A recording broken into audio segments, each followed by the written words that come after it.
আলহামদুলিল্লাহি রব্বিল আলামিন ওয়াসসালাতু ওয়াসসালামু আলা নবিয়িনা মুহাম্মদ ওয়া আলা আলিহি ওয়া সাহবিহি আজমাইন সুম্মা আম্মা বাদ।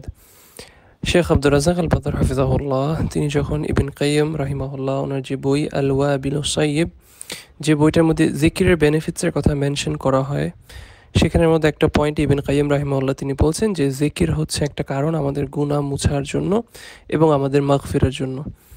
তো সেই পয়েন্টটা মেনশন করতে গিয়ে শেখ আব্দুর রাজ্জাক আল বদর হাফিজাহুল্লাহ তিনি বলছেন, একটি হাদিস তিনি মেনশন করেছেন, উইচ ইজ ভেরি সুবহানাল্লাহ, একটা অ্যামেজিং একটা হাদিস তিনি মেনশন করেছেন, যেখানে তিনি বলছেন যে রাসূলুল্লাহ সাল্লাল্লাহু আলাইহি সাল্লাম একবার তার সাহাবীদেরকে নিয়ে একটা জায়গা দিয়ে যাচ্ছিলেন। তো তখন তিনি দেখলেন একটা গাছ যেখানে পাতাগুলো শুকনো পাতা। তো রাসূলুল্লাহ সাল্লাল্লাহু আলাইহি ওয়াসাল্লাম ওনার লাঠি দিয়ে কি করলেন, ওই গাছটাতে একটা বাড়ি দিলেন। যখন বাড়ি দিলেন তখন স্বাভাবিকভাবে শুকনো পাতা সবগুলো ঝরে পড়ে গেলেন। তখন তিনি সাহাবীদেরকে বললেন যে ঠিক যেভাবে এই গাছ থেকে এই শুকনো পাতাগুলো পড়ে গেল আমি বাড়ি দেওয়ার কারণে, ঠিক সেমভাবে সুবহানাল্লাহ, আলহামদুলিল্লাহ, লা ইলাহা ইল্লাল্লাহ, আল্লাহু আকবার, এই জিকিরগুলো একটা মানুষের গুনাহ এভাবে করে পড়ে যায় যেভাবে এই গাছের পাতাগুলো পড়ে গিয়েছে।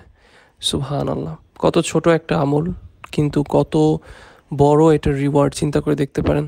আমাদের জীবনের কত গুনাহ জানতে অজান্তে আমরা করছি।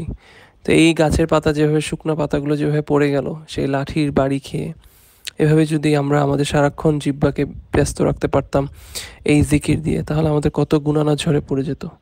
আল্লাহ সুবহানাহু ওয়া তাআলা যেন আমাদেরকে তৌফিক দান করেন, যেন আমরা এই জিকিরগুলো করতে পারি এবং এটা যেন আমাদের গুনাহ মোছার কারণ হয়। জাযাকুমুল্লাহু খাইরান। আসসালামু আলাইকুম ওয়া রাহমাতুল্লাহ।